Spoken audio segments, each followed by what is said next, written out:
नमस्कार मित्रांनो. महाराष्ट्रातील महानगरपालिकेच्या निवडणुकांचा बाजार आता रंगात आला आहे.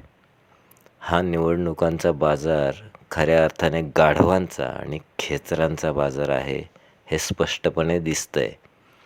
सर्वच्या सर्व ठिकाणी एक गोष्ट मात्र कॉमन आहे: पैशांचा बेसुमार वापर आणि निर्लज्जपणे पक्षांतर, म्हणजेच या पक्षातून त्या पक्षात टनाटन उड्या मारणे.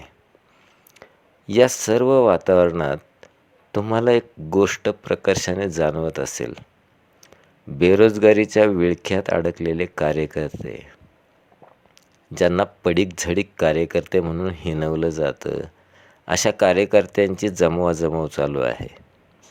कोणता उमेदवार मनसोक्त पैसा, दारू, पार्ट्यांची व्यवस्था करू शकतो, त्याच्या दरबारात या भंगड कार्यकर्त्यांची हजेरी चालू झालेली आहे.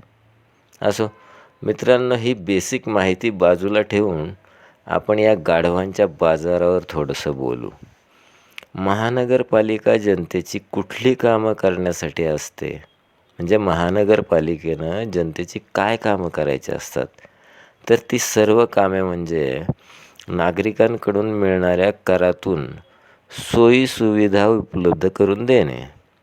या सोयीसुविधा म्हणजे काय, तर खड्डेविरहित रस्ते, पिण्यालायक शुद्ध पाणी, सांडपाण्याची म्हणजे ड्रेनेजची व्यवस्था, कचऱ्याचं व्यवस्थापन, सार्वजनिक वाहतूक व्यवस्था, नियमित बांधकामं, झाडं आणि बागांच्या माध्यमातून निसर्गाचा समतोल राखणं, टेकड्या आणि पर्यावरणाचं संवर्धन, अशी एक ना अनेक महत्त्वाची कामं अपेक्षित असतात.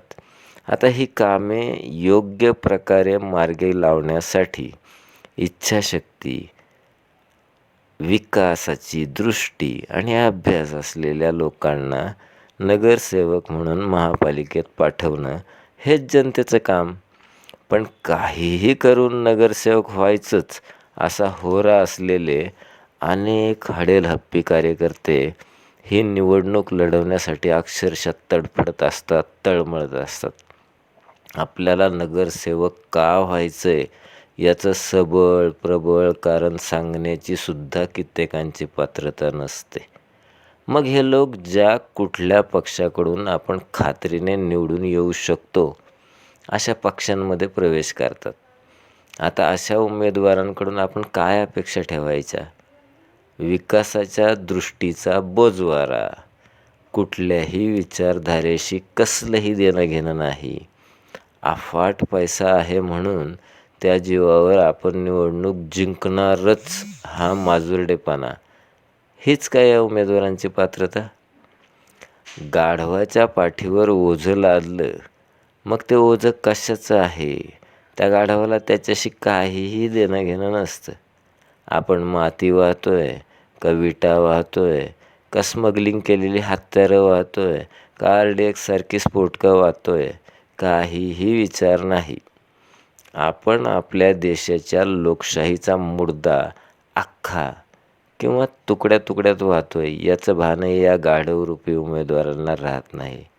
हेच लोक आपलं प्रतिनिधित्व करणार, हेच लोक नेते बनून आपल्यासमोर येणार आणि आपण लोकशाही आणि संविधानाची हत्या रोज उघड्या डोळ्यांनी बघत राहणार. जात, धर्म, पक्ष, पैसा या पलीकडे जाऊन आपण उमेदवारांचं परीक्षण केलं तर आपल्याला या गाढवांपेक्षा नक्कीच चांगले सक्षम उमेदवार दिसतील. आपण डोळे उघडे ठेवून जागृत राहून हे सगळं बघण्याची गरज आहे. धन्यवाद मित्रांनो.